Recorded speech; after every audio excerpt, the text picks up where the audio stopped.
Beth Choate. I'm a visiting assistant professor in the environmental science department. So basically here in Pennsylvania, we do a lot of fracking because we're on the Marcellus Shale and the Utica Shale. And this is a very thin layer of rock that is about, it's a mile below our actual groundwater. And so this area has pockets of natural gas. So unlike oil, where you have a large area that you're going to find oil, natural gas is actually in these small pockets. When they're drilling for natural gas, instead they can't just drill down. They have to drill down and then make a 90-degree turn with their pipe and drill straight across. And it's this vertical drilling that allows to get into this thin layer of shale. So once that's encased, then they release, they cause an actual explosion on that horizontal portion. So they send something down the pipe and they cause this small explosion, and basically it causes these fissures to develop into the rock and into that shale formation. And that's when they start pumping hundreds of gallons of water in. And within that water, they actually also mix sand, and they mix a variety of chemicals.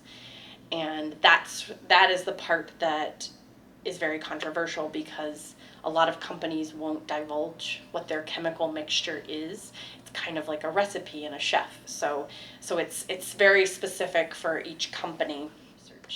And so basically they pump these chemicals into this well that they've now created. And the idea is that the sand particles and those go into those fissures in the rocks, and so they keep them open.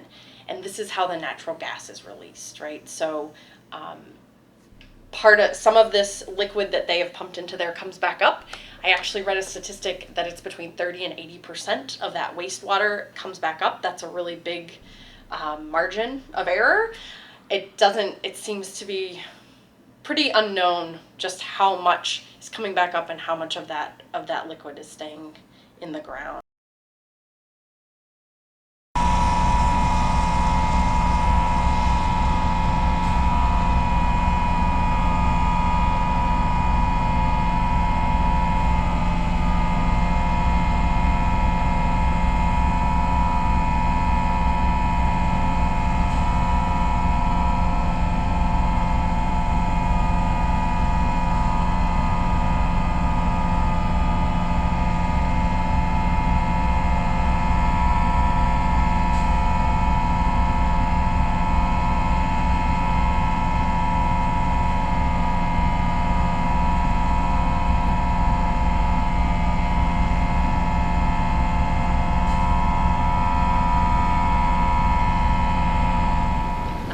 So basically, fracking is coming to this corner of the state. It is inevitable. There are multiple leasing companies that have contacted the college about whether we would be open to the idea of allowing hydraulic fracturing, drilling, and then drilling out horizontally underneath Busan Research Preserve. That's 283 acres. For those of you who aren't familiar with that, it's east of campus, about 5 miles. Okay. It's really a beautiful place. It's used currently as a research preserve by the environmental science, the biology, and the geology department. Although I'm sure there are other departments that on occasion go out and use it as well.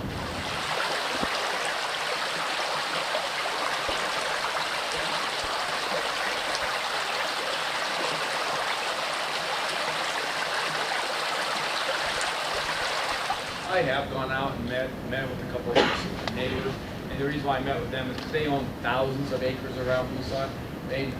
They've already told me that they're going forward with it. You know, they're just waiting for the best deal they can get. So, and they don't mind hosting pads. They don't mind doing so they're going to do it whether we do it or not. We will be surrounded by it whether we do it or not. From at least if they go forward with the intent that they're sharing with me.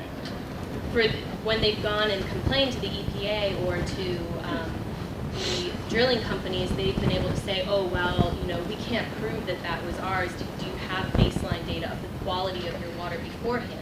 So we want to make sure that we have that for a good couple years. If we drill on our property, that would be worthwhile. If we don't drill on our property, it'll still be worthwhile having, because we will be able to see what the impacts of drilling just in Crawford County